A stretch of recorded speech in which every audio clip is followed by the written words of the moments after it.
Hello. Welcome back. Before we begin, I would like to remind you of something I have said a few times, but which is always useful to new readers. This is not a religious page, and although I use the book and texts that talk about the life of Jesus Christ, I do not exclude other paths to enlightenment, Christ, true love, etc. I like to remind you so that some people do not think that this is a religious gateway and others that it is a gateway where there will be nothing from traditional and popular books. Here we study beyond the prejudices of the world. That said, let's get to the text. Since I have not been able to create these reflections often, I will focus on the parts of the texts that caught my attention, that caused me to perceive that knowledge became wisdom. And I will try to share them here so that you can go to the text yourself and take advantage of them. Today I want to look at two passages from the book of Luke, from chapter 10. As always, first we will look at the teaching, then I will comment on which part exactly. The first part reflects something I just said, turning knowledge into wisdom.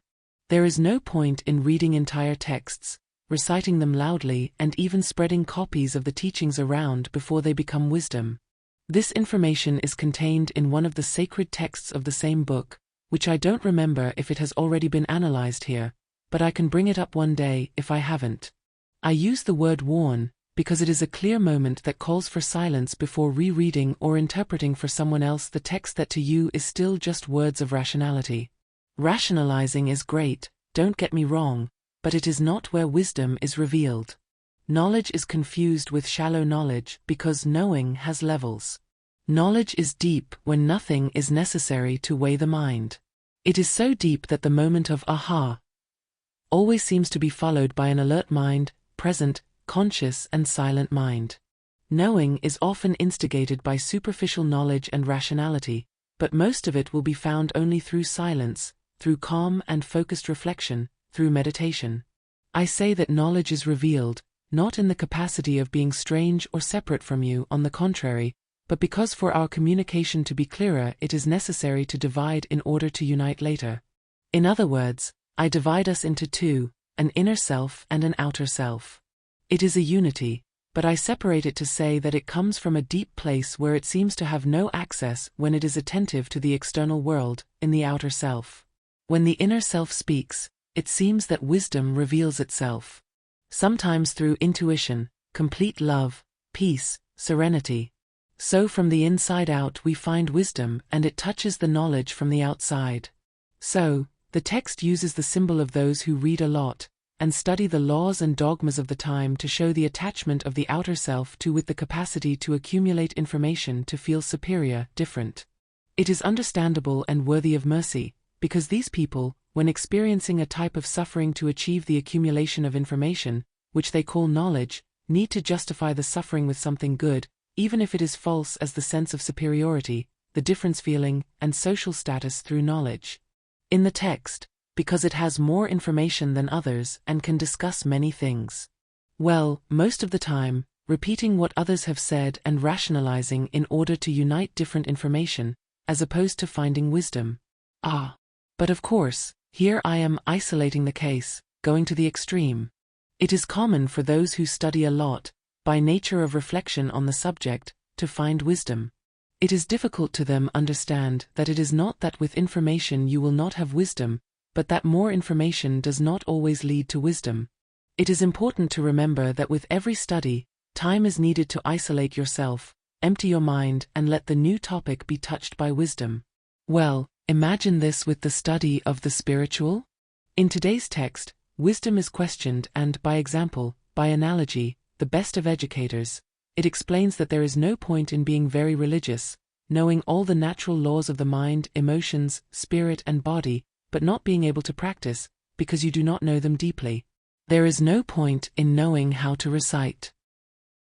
You shall love the Lord your God with all your heart, and with all your soul, and with all your strength, and with all your mind, and your neighbor as yourself.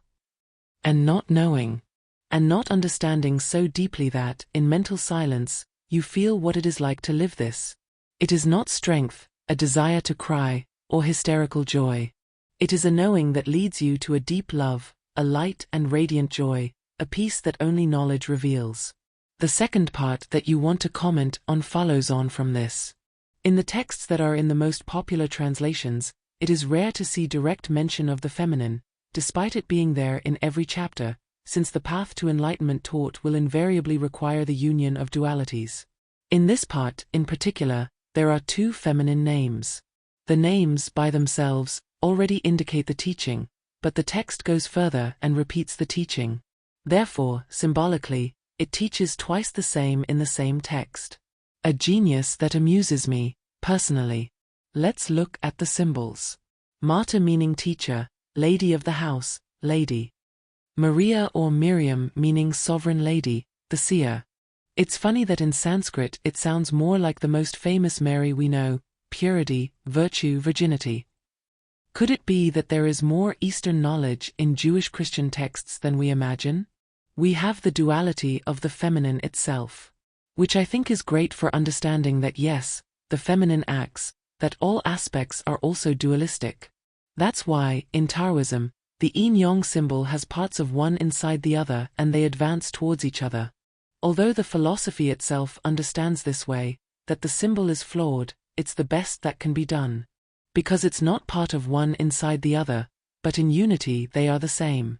But how can we explain that duality is not that it doesn't exist, but that it exists at the same time? It's difficult for the human mind to understand, elaborate, draw, write certain wisdoms. That's why we study and meditate on the studies of the soul, right? The text goes on to explain this feminine duality. Martha cleans, organizes, the woman doesn't stop still. I immediately think of my great-grandmother tapping her sandals on the floor at 6 in the morning and making noise in the kitchen while the house slept. Or tried to. Mary, the one who sees beyond, the sovereign, is at the feet of infinite wisdom, of pure love, calm and contemplating.